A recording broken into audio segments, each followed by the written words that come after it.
Hello and welcome. My name is Donna Cryer. I'm founder and CEO of the Global Liver Institute, a patient-driven advocacy organization operating in the US and Europe.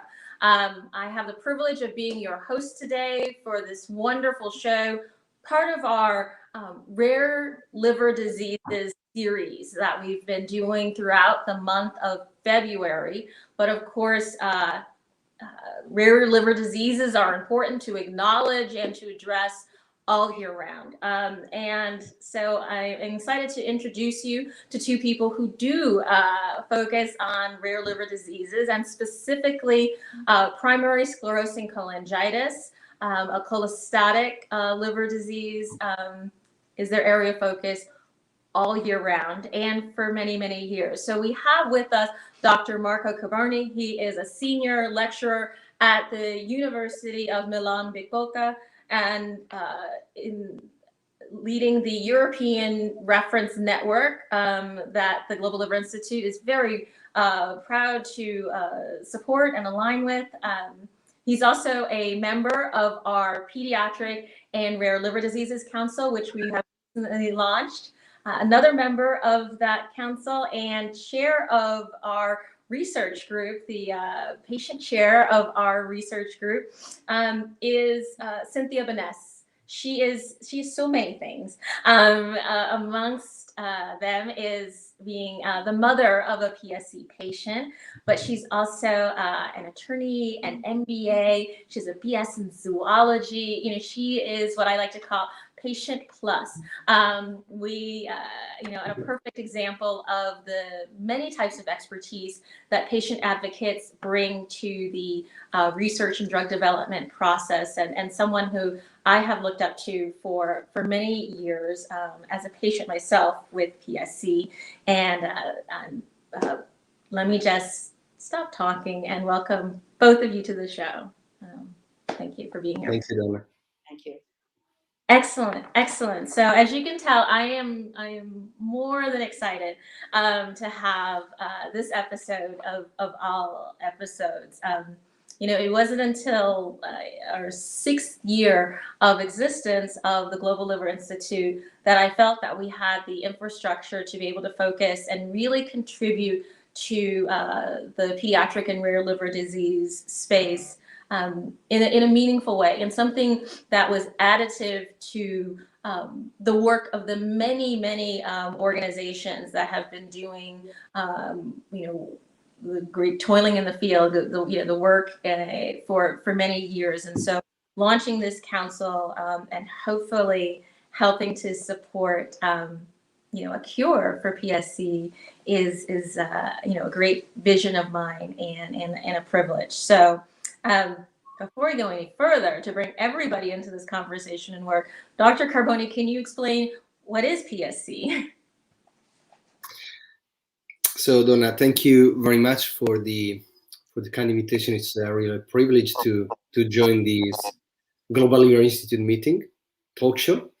So I will talk a little bit about what I understand of PSC, how the disease develops, and whether there are areas we should focus more in the future.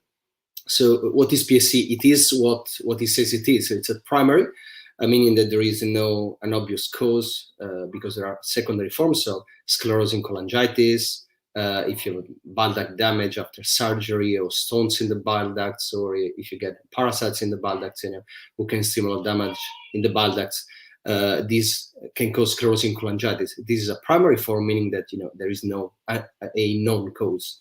It's a sclerosis means that there is a narrowing of the bile ducts of the liver, and saying when the bile ducts are narrowed, the bile builds up in the liver and causes chronic inflammation and the scar of the liver. And then the cholangitis part, it means inflammation of the bile duct. So in other words, in PSC, the bile ducts which drain the bile from the liver to the gut are destroyed. PSC is considered is defined an autoimmune disease because the immune system, which is there to protect us against cancer, infection, for some reason starts to attack parts of our bodies, in this case the bile ducts, and this process gets perpetuated, and one of the consequences of this attack is the buildup of the scar tissue, which created again the sclerosis of the biliary tree, and some patients can develop then cirrhosis, which is the end stage process. And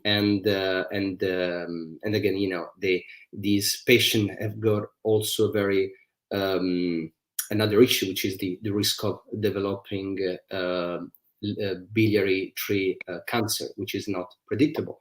So this is what in his word, which is PSC, is all about.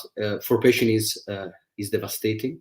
For physician, as I already mentioned earlier, it's very frustrating. But I have to say, for scientists, it's very fascinating, since there are many open questions. There are things about PSC that are intriguing. For example, the link with the bowel disease, particularly the inflamed bowel disease. An eminence in the European hepatologists define PSC as the last black box in hepatology. After eliminating viral hepatitis, this is the biggest challenge that we face. We do not know what caused PSC. We do not know whether it is a primary biliary problem, whether it's a primary vascular problem, whether it's a gut primary disease, and then the bile ducts are only bystanders. We do not know, actually. One of the frustrating parts of PSC is that it is difficult to predict. It's difficult to predict how it will develop, which is different compared to, you know, primary biliary cholangitis, the PBC, which has it's a microscopic disease which affects middle-aged women generally, and has got a more linear disease course, and we know where is the time to transplant patients. For PSC, we do not have markers, which are good surrogate of the disease inflammation and the cholestasis, and therefore we struggle to monitor patients, and we struggle particularly to test new drugs. And this is a very important point, since a major cause of the failure in finding a new cure is the lack of surrogate markers of disease activity. And this is so a priority we need to focus on, otherwise we'll struggle to move forward and find a cure. Thank you so much for distinguishing between PSC and PBC for people. I know they often, confuse them. So that is very helpful. And, I have found in my patient experience, it is never a good thing to be too interesting a patient. But I am married to a researcher, so I understand where you're coming from. We do present many, many questions.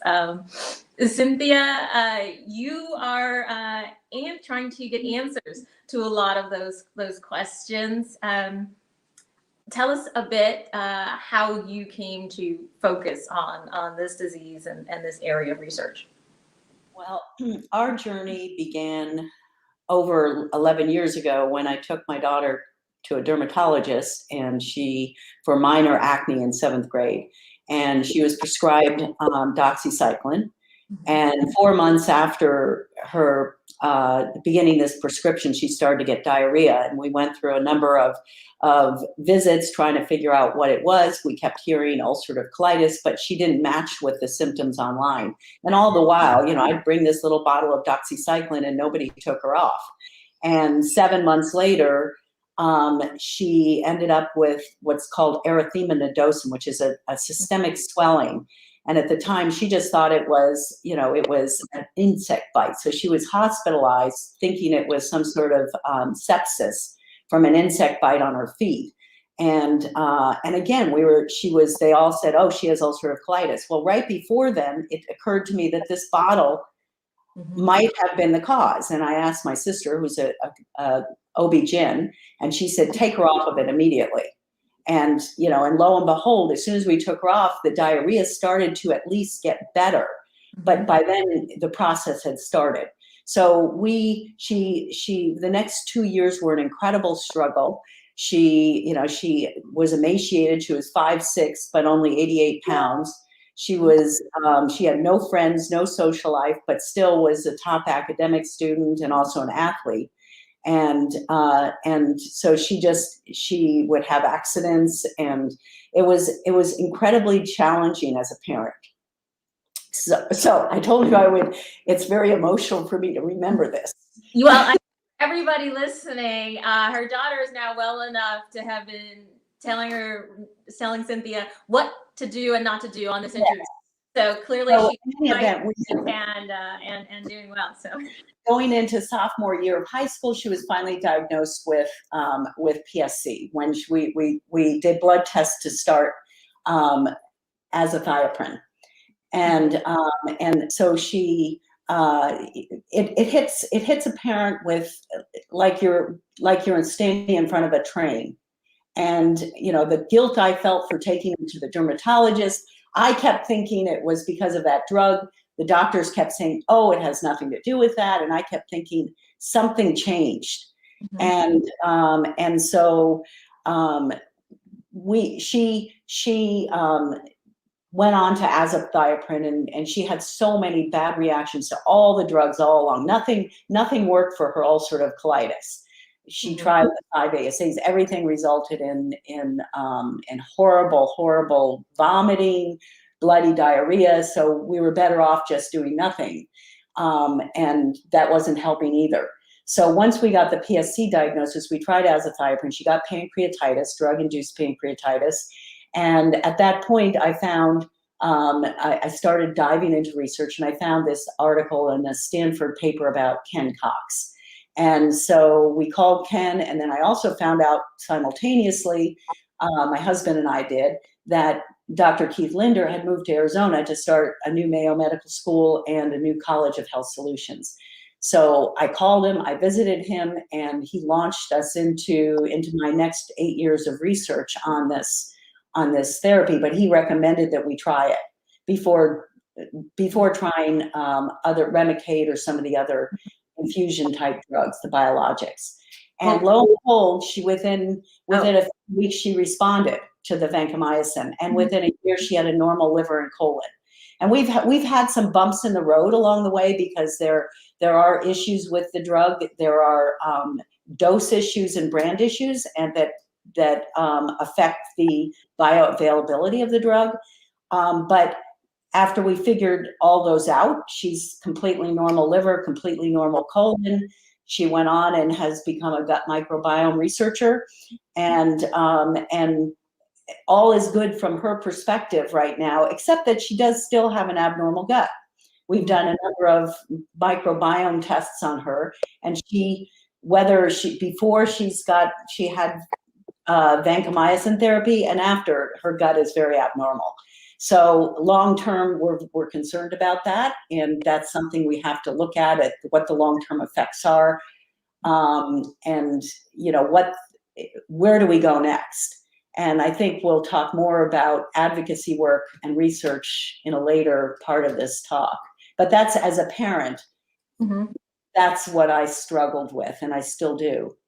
My mother does as well, and I spent sure she does. reassuring her that it wasn't anything that she did, and so Dr. Carbone, we don't know the cause of PSC, but tell us about the diagnostic journey, because Cynthia and her daughter certainly had quite that journey. I know it took me several years, a host of different physicians until I was finally diagnosed. I thought that I had like a leg injury because I thought I had fallen off the elliptical at the gym in college, and mine manifested that I sort of couldn't walk, and for me it was getting to a gastroenterologist who called one of his friends in research and injected me with vitamin E. He's like, the good news is you feel better, right? And I was like, I immediately do. He's like, the bad news is you had lost the ability to, metabolize fat-soluble vitamins, and you have liver damage, and, made a referral to an academic medical center for me. But, we had gone so many different directions to get there. what does the diagnostic journey look like for most PSC patients, and how can we make it better? So I think the story of Cynthia's daughter, I think it's very touching, first of all, but it's very inspiring also, considering she leads a microbiota research group. I think it's a very, very nice, it's a very inspiring story. Mm-hmm. I think these are example of the patient journey with rare liver disease in general. So we did a survey in Italy using the National Registry of PSC patients, Mm-hmm. and we found a diagnostic delay, a median diagnostic delay of about 4 years, which can go from 1 year to 8 years. And this is related to the fact, that we need to increase awareness of rare disease. We often hear stories of that there is a trigger, which sometimes is an infection. Mm-hmm. Everything starts with an infection, even just a sore throat. Mm-hmm. We don't know whether this is related, but it's very often to hear this in clinic. Sometimes we hear about drugs, antibiotic drugs started for whatever reason, Mm-hmm. or other kind of drugs. Sometimes there are patients who do specific job, were exposed to chemicals, and so it's very often we do not have studies like that allows us to pinpoint at something, but we probably should invest in that. Regardless, how we can improve the journey of the patient. So I think it's what we are doing right now. Actually, we need to stress the importance of rare disease. We need to make all physicians are aware about symptoms that can represent the prodromal part of rare disease. Many patients just start with itch, and they spend years between the GP and the dermatologist and back and forth, and so I think it's education is key for physician and gastroenterologist and hepatologist, and probably we should improve also the parts of how patients are referred from GPs to specialists, because this may be an issue in some countries. And in Italy, patient can decide, directly, for some weird reason, skip the GP and go straight to the biggest hepatologist in the country. But in other countries, you need to be referred, and sometimes there is obstruction from the GPs. So there are regulatory components that need to be improved as well. I love knocking down barriers, so that's thank you for identifying some. So in addition to, if general practitioners, internal medicine, family medicine, given the age of onset, for Cynthia's, daughter is 7th grade. My ulcerative colitis, started when I was in 8th grade. Should we be including pediatrics in this as well, and enabling them to identify rare liver diseases, better, at least to have them, somewhere in the brain. Sometimes it is a zebra. So on that point, Donna, I think that's dermatologists as well, because when they're prescribing long-term antibiotics, or antibiotics even for 3 to 4 months, then they should be aware of, telling patients, warning patients, if you have any GI symptoms, then you need to let us know immediately. But the other, when you mentioned pediatricians, when a patient doesn't respond to normal UC drugs, that should be immediately trigger that liver tests should be done, especially. And even when with any GI issues, they should do liver tests, from my perspective. I certainly agree. And one of the conversations that we've had in other episodes is that often liver enzymes, not liver function tests, I know, but liver, values are part of a comprehensive metabolic panel, but they're too often overlooked. or patients sometimes report that they, in retrospect, once they have a diagnosis, that in retrospect they had, repeat elevated enzymes that their doctor either, it didn't discuss with them or said, no, that's nothing to worry about. And I think that's, too often not the case. And certainly, part of the awareness that, that we do, take advantage of the fact that they are included, look for these signals and take, the liver results as seriously as you take, the other numbers. I know whenever my creatinine is elevated, alarm bells go off everywhere, but not the same necessarily for, the average patient if liver enzymes are elevated.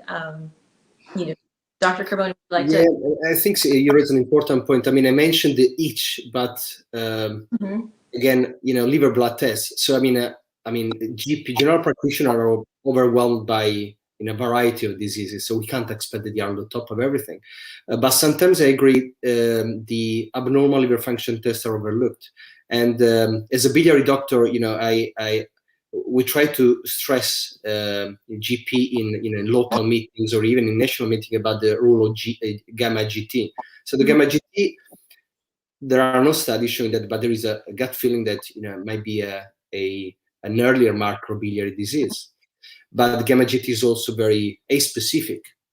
And but what we try to the take-home message we try to send across to our GPs is that if a patient is if you exclude drugs that can trigger the gamma GT elevation, or fat, metabolic syndrome, or alcohol abuse, you need to think at the biliary problem. Because it's very common to see in the story going through the notes of this patient that they started a few years before with a slightly increasing gamma GT that was already a sign. It's a nuance for the history of a patient for a GP, I understand, but it might change a single patient history, a single patient life. So I know one of the questions that we have is the progression, fast progressors, slow progressors, and a number of liver diseases, including PSC. I was a fast progression and went from diagnosis to transplant in 2 years. Thankfully, most patients are not in there. So let's talk about the research that is ongoing, so that patients understand all the done, the hope and the pipeline. So maybe Dr. Carbone, if you can start on the types of research that you're involved with, and then Cynthia, you have been PI on several studies and are working in a specific area of research. So maybe we'll get to that next. But let's talk about research, Dr. Carbone, areas of research, and if you're going to prioritize the research questions for us, what would that look like? Yeah, so the focus of the research of our group is we're focused on biomarker discovery. So this is the focus of our research since we started work on other biliary diseases like the PBC, the primary biliary cholangitis. And what we did, we identified biomarker of disease activity, which helped. They supported the validation of a drug like diobeticholic acid, which has been registered for PBC as a second-line drug, and improves the risk stratification process. So it helps us to figure out who goes better and who is at a higher risk of progression. And so we try to move this in PSC, which is a major unmet clinical need in hepatology, but it's not as easy because again the disease course is more heterogeneous. There is the risk of cancer. There is the IBD associated. There may be a recurrent cholangitis, and everything is not predictable. So what currently we are focused on in the field of biomarker discovery in the radiomic field, taking advantage of the DMRCP technology. So the magnetic resonance cholangiopancreatography, this is what MRCP means, is plays a central role in the diagnosis and the follow-up of patient with PSC, because it gives a screenshot, a picture of the video tree, and this field has undergone significant, advancement over the last decade in terms of data acquisition and data interpretation. And while MRCP has got a very high sensitivity and specificity, there is already an important problem of reproducibility and inter-observer variability. And so what we are assisting now is a progression from a qualitative to a quantitative approach in the reading of the MRCP techniques. And this gives the opportunity to develop objective, reproducible imaging biomarker that can potentially improve the risk stratification in PSC and improve the assessment of the progression of the disease over the time. And but most importantly, it can be incorporated as an additional endpoint in clinical trial. As I said before, we do not have a reliable and surrogate endpoint of outcome in PSC. So if we manage to develop biomarkers, radiological biomarkers, which are accurate, which accurately predict long-term outcomes or accurately predict the risk of cancer or structuring, it will be a big step forward, and it will aid the development of new drugs. I think that's so exciting. As we've worked very closely in NASH and biomarkers development with Litmus and Nimble consortia, it's been fascinating to learn. I remember being, I struck, and I stopped at one of at an exhibit in the liver meeting, looking at that visualization, that picture of the liver from that image, and thinking, oh, how much more information this gives than a liver biopsy of which I've had 6 of one small segment in one place, and so the promise and potential of non-invasive diagnostics and biomarker development, I think, is such an important part of the advancement of addressing liver diseases and really helping people rethink liver health as well. So I'm really excited that you're working in that area. Cynthia, you and your daughter have been interested in that microbiome issue that have gotten you started in antibiotics and vancomycin in particular. So, tell us what that entails and what your challenges are in that area of research. Well, and Dr. Carbone is also very interested, I understand, in the microbiome, and because I think there's a lot of thought that the microbiome is critical in the progression and possibly even in the induction of this disease. But what I learned very quickly is that most physicians will not prescribe vancomycin orally. And let me just explain that vancomycin is an off-label use of an existing generic drug. And vancomycin, if you take it orally, is not absorbed systemically. It stays only in the gut. But if it's taken in a normal hospital use by IV injection, then it is a systemic drug. Urso is also an off-label drug for PSC, and that is often prescribed. But unlike Urso, vancomycin does, there is a concern in the medical world about resistant drugs, resistant bacteria forming in patients who take this therapy. So far, we've not seen any in any of the patients who've been treated, and I've worked predominantly with Stanford in understanding how patients have responded to this therapy.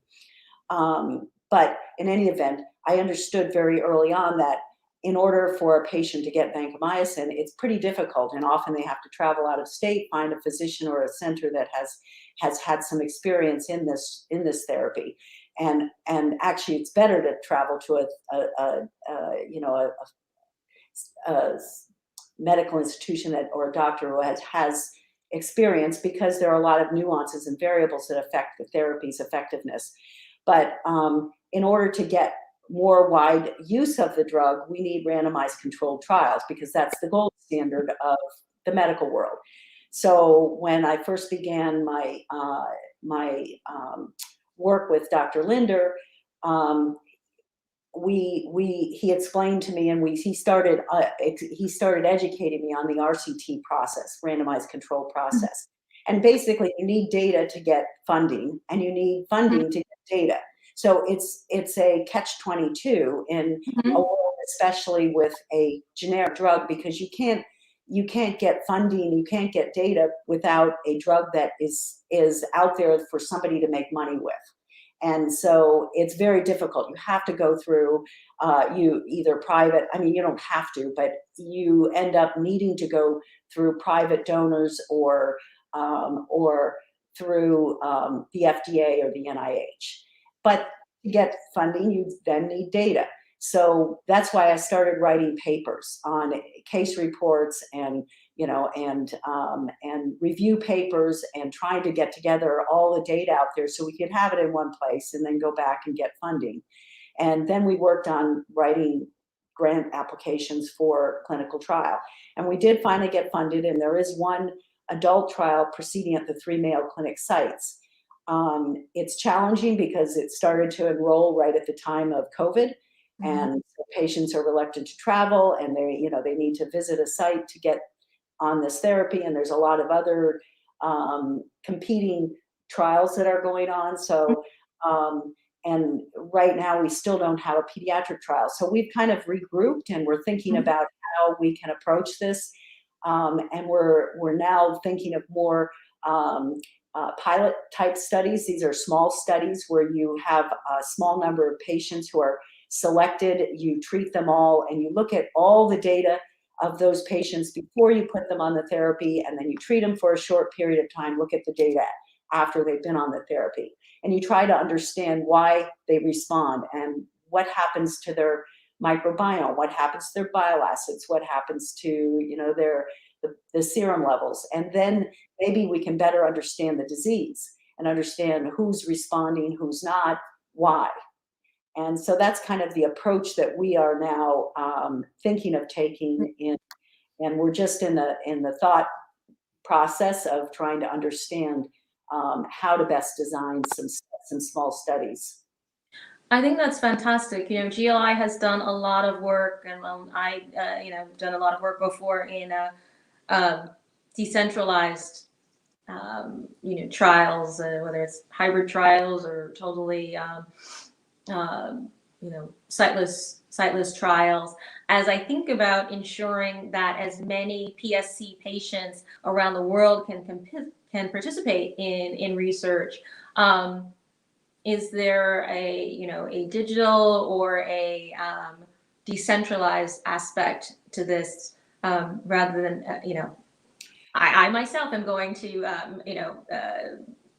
Mayo next week, so I'm not against traveling if one must in the interest of science, but I would love to hear Dr. Carbone, your opinion on that, because that, from a patient perspective, we really need patient-centric trials where, and the difficulty from my perspective is that, the money of the grant stays with a medical institution, and then if you're taking the tests away and having them done locally somewhere else, then it's more difficult in the management of that grant. But I'd be interested in hearing what your thoughts are on that, Dr. Carbone.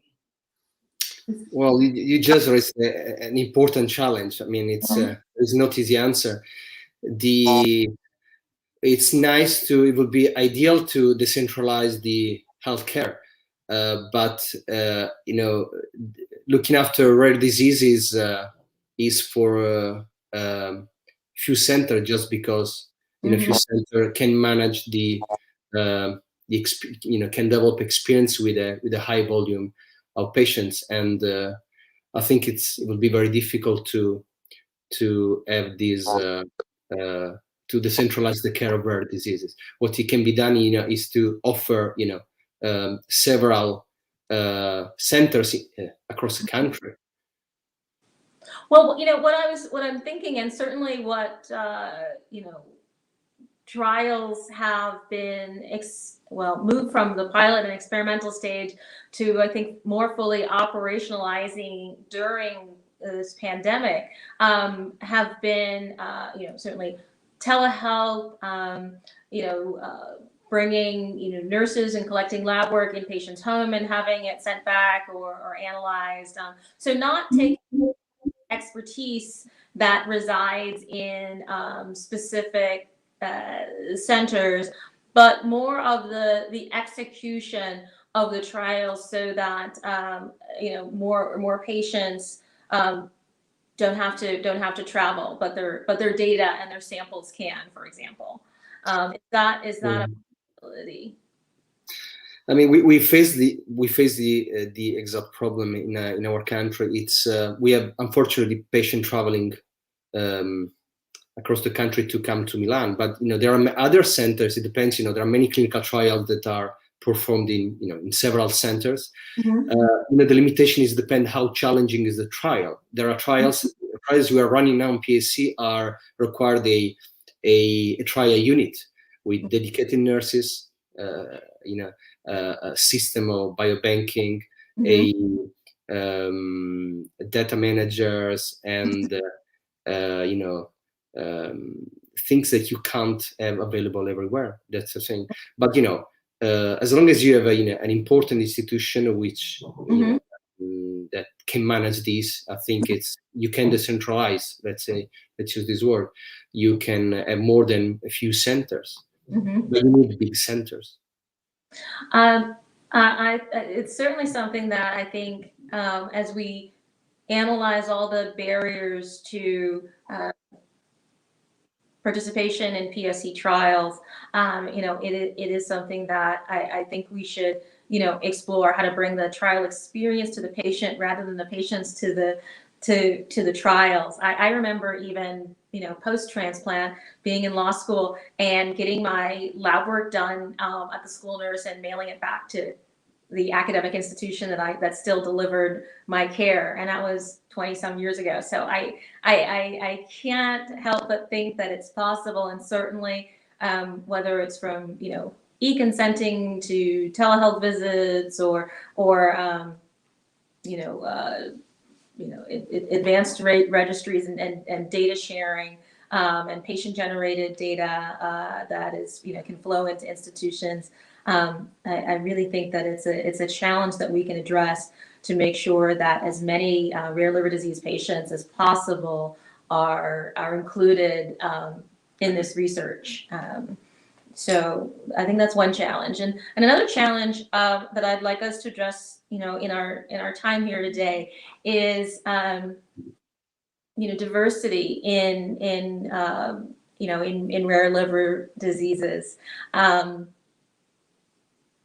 As we look at the genetics of rare diseases, if we don't have genomic samples from a wide array of patients, we might go in research directions that don't end up being accurate, or at least applicable to the full breadth of patients. And I know personally, I didn't meet another patient of color with PSC until I started my own organization, created my own academy, and invited people to that. But not every patient will do that or should have to. So how can we increase the diversity of patients participating in trials? We're working on connecting them to organizations, but how can we make sure that whether it is racial and ethnic diversity, geographic diversity, socioeconomic diversity, different countries being represented in contributing to registries and research, how can we make sure that the full range of PSC and rare liver disease patients have this opportunity and are included? Again, this is a very hot topic, and it's so I think it's the current trials. I don't think just in PSC, I mean, so many diseases are for white male patients, I think. Mm-hmm. So there are no children, there are no other ethnicities. Mm-hmm. It's very limited. I think this might be related. It depends on the country, but we described in this in a widely presented in the literature that minority, for example, in the US are less likely to be referred Mm-hmm. to gastroenterologists for. I'm talking about in a recent paper in PBC, and when they're referred, they got more advanced disease, and looks like that Hispanic or Afro-American have got worse disease. Not probably it's just the tip of the iceberg. Probably those who are better not referred, and here there is a huge social and issue and biggest issue, the healthcare. And these obviously make the cohort that are reported in the literature very, very biased in terms of the prevalence of white Caucasian. I think in order to sort this problem of the diversity, including making diversity and at the center of the clinical trial, but also to tackle the problem of the decentralization of the trial that goes to the patient. I think we need to put around a table all the stakeholders involved, which drug companies. We need the drug companies to be around the table. If we want to decentralize the system, we need we need fundings, and drug company are more likely to support, to provide funds. We need the patient organization, and we need physician and scientists, and these are all. This is what's happening actually today. In all meetings, in all big meeting on rare disease and rare liver diseases, we see patient representative which were not there 10 years ago. So things are evolving. And we see also drug companies now reaching these meetings. So I think we are we are gathering together all the people interested, all the stakeholders, key stakeholders are gathering together to tackle all these little issues. I think that's a perfect note to end on, because that is really the purpose of the GLI Pediatric and Rare Liver Diseases Council, and certainly our connections to the European Reference Network, to the Swiss Autoimmune Meeting, to the Rare Disease Diversity Coalition, organizations like Global Genes and NORD who are doing work in the larger rare disease space, and really playing that role of convener and connector, so that together we can identify and solve all of these problems. And so I thank you for this conversation today, and I thank you for being part of the council and for the work that we will do together moving forward. So I really looking forward to it. Thank you. Thank you, Donna. You can find more information on globalliver.org and on Facebook and Twitter, sometimes on Instagram when I've got my makeup on. And so we look forward to more conversations like this. Have a great day, everyone.